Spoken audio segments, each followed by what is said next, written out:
El Centro de Estudios Avanzados de Puerto Rico y el Caribe, con el auspicio de National Endowment for the Humanities, presenta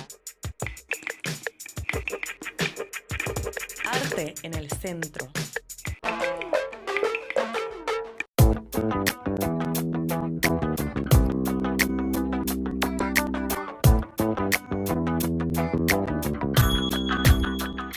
Tuve una formación académica en la universidad, la cuestión del taller, estudié en la Universidad de Puerto Rico, estudié grabado y eso obligatoriamente te obliga a tener una disciplina de, ¿sabes?, estudio y ese tipo de cosas. Y a la misma vez haber estudiado en una universidad te abre a un campo de distintos temas que no necesariamente son los temas de arte, sino como filosofía, historia, tú sabes, ese tipo de cosas, literatura, y eso pues como que te hace adentrarte en campos distintos. Y obviamente, pero me gusta más la informal, la rock and roll, como digo yo, pero siempre trato de mantener un poco de escuela superior. Yo siempre estuve en contacto con academias de arte o academias de música. Yo estudié cogía unas clases en la Escuela Libre de Música en Arecibo y yo era pues, de la banda, tocaba el saxofón alto. Y yo siempre me cogía mis breaks porque yo no era muy bueno en el saxofón, ¿sabes? Pero no era en el saxofón, era en la cuestión de la lectura de la música. Siempre tenía mis problemas. O sea, yo lo que hacía era que me quedaba después de clase memorizándome la pieza para luego, pues, como que tocarle memoria. Eso es un error graso, tú sabes, en la música. Pero habían veces que me aburría dentro del salón y me iba. Y entonces yo lo que hacía era que me asomaba al salón de escultura. Y yo veía a este tipo martillando en la cuestión de trabajar la escultura y terminé dropeándome de la clase de música y matriculándome en la clase de escultura. Yo tenía como algunos 16 años más o menos. Pero me di cuenta que esa fue mi primera conexión con la idea de crear un objeto tridimensional. Yo no tengo una formación escultórica, no estudié escultura, pero por alguna razón siempre que hago un proyecto de arte involucro la construcción de objetos y siempre pienso en ese momento cuando yo como que decidí como que no voy a salir del salón de música, me voy a meter en el salón de escultura. Esa misma actitud también la tomo cuando hago una pieza en un proyecto de arte, porque digo no voy a hacer lo que siempre suelo hacer, dibujo, pintura, ¿sabes?, grabado, lo que sea, y en los shows siempre involucro alguna construcción, algún objeto, ese tipo de cosas a mí me gusta. Me siento como que es como un reto y me gusta la cuestión de construir. Igual pasa con los modelos a escala. Yo por ejemplo, soy un fanático de la colección de carritos a escala, ese tipo de cosas. Y hace un tiempo atrás he venido trabajando modelos a escala y recreándolos como modelos reales con los cuales, ¿sabes?, he tenido contacto. Por ejemplo, hice una serie que involucraba pick-ups o guaguas repletas de escombros. Y pues empecé por ahí, tú sabes, manipular la realidad de una forma u otra, tú sabes. Tratando de ahora mismo, como estamos hablando ahorita, estoy tratando de planificar los trabajos. Me gusta la espontaneidad, pero que la espontaneidad se dé en el proceso, pero a la misma vez como que planificar, tú sabes, algunos trabajos. En el arte ahora mismo pues siempre pasa esta cuestión de que específicamente se tiene que planificar todo como cuestión de conceptos, ese tipo de cosas. Estaba hablando con un compañero y yo siempre, por ejemplo, él empieza titulando los proyectos y yo soy al revés, como que yo hago los trabajos y luego decido los títulos de los proyectos en base al tipo de trabajo y cómo fluye el trabajo. Que básicamente antes de yo empezar un proyecto siempre pienso en el cómo lo voy a hacer y las cosas que van a pasar, aunque sí siempre trato de tener un concepto eje, pero no necesariamente parto de un concepto, ¿sabes?, específico, solamente en alguno que otro, tú sabes, proyectos. En España, cuando fui a la Galería Luis Adelantado, fue la primera vez que me adentré a hacer un proyecto en poco tiempo. Yo no sabía con lo que me iba a encontrar pero sí me gusta yo llevo piezas, es como una especie de rompecabezas. La anécdota que tuve en ese momento fue que nosotros estamos acostumbrados en la hora del mediodía, a las 4 de la tarde, es una hora bien productiva. En el caso de ellos no, ¿sabes? Era la plena hora de la siesta y esa fue mi hora donde yo dije, yo tengo que hacer esto. ¿Por qué? Porque yo siempre he tenido un poco de problema quizás con el ser vigilado, que me estén mirando mientras trabajo. Entonces en ese momento, como estoy trabajando en una galería, que este tipo, ¿sabes? Tiene unas malas mañas y está mirando a ver si lo que estás haciendo le gusta o no, pues yo aproveché ese tiempo, esas 3 horas que él estaba en nada, tú sabes, que no había nadie en la galería, logré el permiso de que me dieran ese espacio de tiempo y aproveché y hice mi revolú. Recolecté todo el material posible de las calles cercanas a la galería, como cartones, papel de aluminio, ese tipo de cosas, y ya cuando yo tenía como deadline las 4 de la tarde, que era la hora que regresaba, me puse en esa adrenalina de que tengo que terminar. Esa misma energía es la que también hace de que la obra tenga como que esa juxtaposición de material bien espontáneo. O sea, eso dicta también en la forma en que se da el trabajo.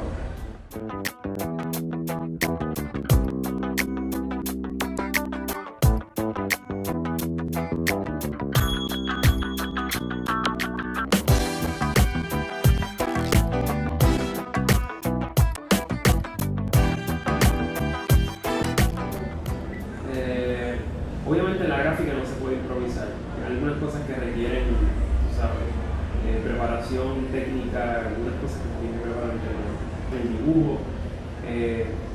Pues sí, me gusta la cuestión de improvisar. Pero yo me he dado cuenta que en los últimos trabajos, en los trabajos de montaje específicamente, la instalación, ese tipo de cosas, utilizo mucho la improvisación, ¿sabes? El pensamiento intuitivo, esa cuestión de la intuición. Y escuché una vez una cita de una artista, se llama Jessica Stockholder, y hablaba de la intuición como un proceso de pensamiento y no como un proceso estúpido, tú sabes, como la intuición no es un acto estúpido, o sea, el acto de estupidez, que es un acto también donde uno pasa por un juicio y ese juicio pues se convierte en el proceso en sí de cómo se hace el trabajo. Así que la improvisación yo la uso siempre, porque igual tengo mucha influencia de la música y en mis primeros años me tocó compartir con compañeros que eran jazzistas, ¿entiendes? Y esta cuestión de la improvisación la aprendí a ver como una forma también, para tú poder improvisar tienes que tener una formación, una base, una estructura, porque si no, no puedes improvisar, si no, pues sería algo más engañoso, ¿sabes? Yo prefiero decir que soy de los que trabajo desde, aunque el efecto que siempre tiene, como es el que le caiga el sello que se lo ponga, tú sabes. Y igual estoy trabajando por una especie de crónica. A mí me gusta la idea también de llevar una crónica en el trabajo, y trabajo para mí y trabajo también para toda persona que vea el trabajo, que se identifique, ya sea con un espacio, se identifique con lo que sea, con una emoción, pero nunca trabajo pensando en para quién o para qué voy a... Digo, también vamos a hablar de tiempo. En este caso pues voy a pensar que estoy trabajando pensando en un futuro, pensando en que este timeline que escogí, estoy marcando quizás en otro momento, no sé cómo se va a ver, pero en mi tiempo así es como se ven las cosas, así es como se ven, así de jodidas, tú sabes. El deterioro que selecciono o que escojo presentar, pues básicamente es para eso mismo. Un poquito contradictorio, pero es lo que es. Bueno, para mí una obra de arte tiene que tener aura, tiene que emanar energía, tiene que seducir de una forma u otra, no necesariamente de forma positiva, tiene que causar reacción. Creo que sí. Sí, bueno, obviamente también entrando en términos de belleza, estética, tú sabes. A mí a veces yo prefiero la fea, la estética fea, pero muchas veces hay más aura en la fealdad que la misma belleza. Cuando digo la estética fea, siempre yo digo eso pues, a lo espontáneo, a lo cotidiano. En el caso del contorno de nosotros hoy día, el ser humano se ha convertido en una especie de salvaje, un neosalvaje, y el paisaje se ve alterado constantemente.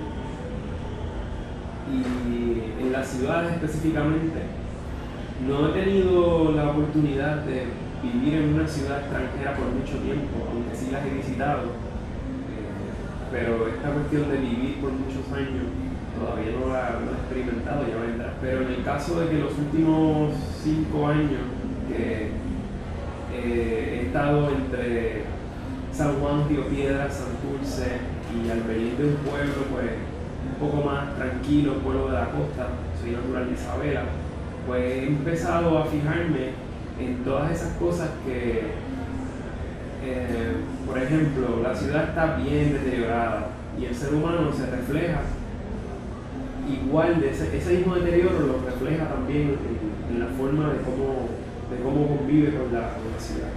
Y a la misma vez, pues, a eso yo le llamo, tú sabes, la estética fea, tú sabes.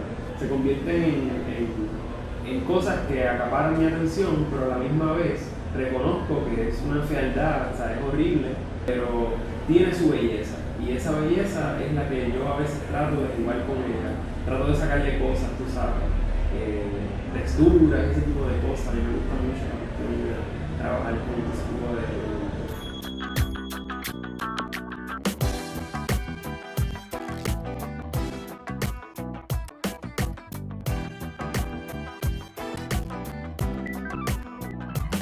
Yo no tengo una trayectoria tan larga, para empezar, ha sido una trayectoria corta, intensa y a la misma vez siento que estoy todavía en el prólogo de la trayectoria. Pero he aprendido, quizás por las experiencias que he tenido al percibir obras de arte que, ¿sabe? que me conmueven de una u otra forma. Me ha pasado tanto como en cosas bien diminutas y simples como algún tipo de grabado pequeño formato que he visto en la Casa del Libro, como instalaciones que he visto en el Guggenheim o he visto, ¿sabes?, en algún otro museo, ¿sabes? No estoy constantemente evaluándome a mí mismo si mi obra es una obra de arte, tú sabes, en sí. Trato de ser honesto siempre en lo que hago y creo que la honestidad también tiene mucho que ver en cómo se forma una obra, tú sabes, sí, una obra de arte. Esta cuestión de las musas, ese tipo de cosas, ese romanticismo, yo trato de alejarme lo más que pueda y ver mi acto, por ejemplo, cómo yo destilo la energía, ¿sabes? Destilarla en objetos, obviamente. ¿Sabes? En los últimos años he trabajado más la cuestión de hacer objetos o hacer imágenes, tú sabes, ese tipo de cosas. En mi último proyecto, que se llamó Undo, parte del título del proyecto básicamente lo decidí pensando en negarme a mí mismo y negar cosas que tienen que ver con mi misma formación. Y a la misma vez pensando en una serie de trabajos como un todo, donde yo no pensé hacer 5 piezas, obras de arte. O sea, yo quería hacer siempre trato de que mis proyectos sean parte como una experiencia, o sea, donde el espectador tenga como que una relación con el espacio, el entorno y que se sienta como un contexto, ¿sabes? Por eso siempre estoy entre imagen, objeto y tratar de trabajar cosas que tengan que ver con un tipo de instalativa, tú sabes, ese tipo de cosas. Cuando yo hice el grabado en formato, yo recurrí mucho a imágenes reales, a personas que tenían una relación directa conmigo. Por ejemplo, yo participaba dando talleres de dibujo, pintura, arte en sí, a personas adictas, pacientes mentales, de adicción o simplemente pues, personas que estaban adentrados en el mundo de la deambulancia. O sea, yo empecé a tomar estos perfiles y tratar de agarrarlos, pero simplemente de mostrar o sea, como un ejercicio también bien de personas, ¿sabes? Como que estoy yo poniéndome en este pequeño, tú sabes, ejercicio, pero que a la misma vez me estoy midiendo y estoy midiendo mis emociones. Empecé a ver que los objetos que estaba haciendo tenían una reacción en el espectador de una manera, mucha gente lo captaba, otros se molestaban, otros como que había ¿sabes? Se conmovían muchas personas, como que tenían como una cierta, tú sabes, empatía a lo mejor, o disgusto. Entonces, ese tipo de disgusto a la misma vez empezó a tener el efecto en mí, porque yo como que no quería a la misma vez ser como, no sé, como que robar la identidad de esta persona, tú sabes, o aprovecharme de su desgracia. Entonces empecé a tratar de eliminar en los próximos trabajos, eliminar la persona y enfocarme más como que en la cuestión del entorno. En 2010 hice un proyecto que lo llamé Salazón y eran unas imágenes de distintas personas guindadas como bacalao, y básicamente eso fue un próximo ejercicio y un cierre también de ese tipo de trabajo donde yo utilizo la figura de una persona como eje principal. Aunque en ese trabajo yo no utilicé personas, por ejemplo, adictos específicamente, sino como que era una selección variada de personas.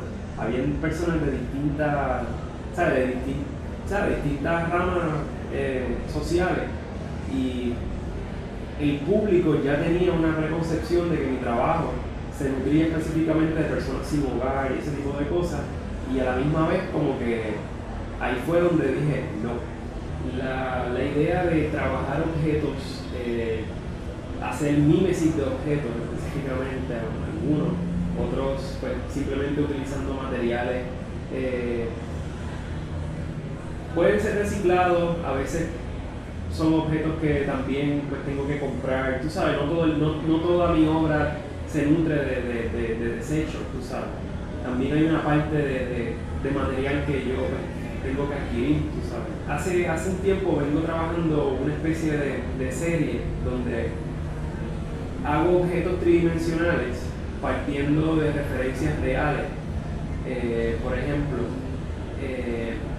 recuerdo un proyecto que hice para el Taller Vivo del Mar, el Museo de Arte Contemporáneo, que incluía una cera que era una recreación de una cera real, pero los materiales con los que utilicé para hacer la cera eran materiales pues, referentes a la pintura, pues era madera, tela, acrílico, y la idea de pues, recrear una escena real como una cera que se deforma o se convierte en una sábana, en un manto que tiene una almohada de cemento, pues yo le llamo a ese tipo de objetos objetos antimecánicos, tú sabes. O sea, que es como una forma de hacer un objeto que no es una cera, porque yo le eliminé por completo la función de la cera. En este caso, pues, le añadí el elemento, pues, quizás poético de hacerle el pliegue, que termine en el pliegue y añadirle la almohada. Y la almohada, aunque tiene la forma de una almohada, pero obviamente en la forma en que está construida, que es una masa de cemento, pues ya habla. Es un juego de imagen, material y contexto, tú sabes. Entonces, por ejemplo, hace varios meses atrás construí unas paletas, como crates, paletas de madera, pero las utilicé styrofoam para hacer las paletas. Ya automáticamente la función principal, por ejemplo, de la paleta, se elimina porque el styrofoam es un material sumamente frágil que no soporta peso. O sea, la idea es, muchas veces cuando yo hago objetos, trato de cancelar de alguna u otra forma la función mediante quizás el uso del material. Actualmente la gran mayoría de todos mis trabajos siempre los firmo sin título y un título entre paréntesis sugerido, ¿sabes?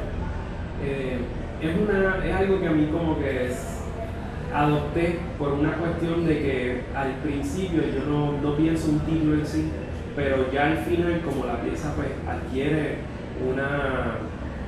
obviamente siempre hay un eje, o sea, un eje principal en base a que yo estoy trabajando, pero por ejemplo hice una serie de imágenes de espacios desahuciados, como decía Juliana. La serie la titulé de esta manera, pero a la misma vez todas las piezas, cuando hago las imágenes, pues las enumero, o sea, como que sin título, entre paréntesis, dos, o le pongo, por ejemplo, en un momento que lo que hacía era que le ponía las direcciones específicas de los lugares que retraté. Por ejemplo, qué sé yo, Fernández Juncos número 1528, tú sabes. Y para mí era una forma de titular el trabajo, porque yo siempre apuesto a la imagen más que al título, aun cuando yo he trabajado con proyectos que sí dependen del título, tú sabes.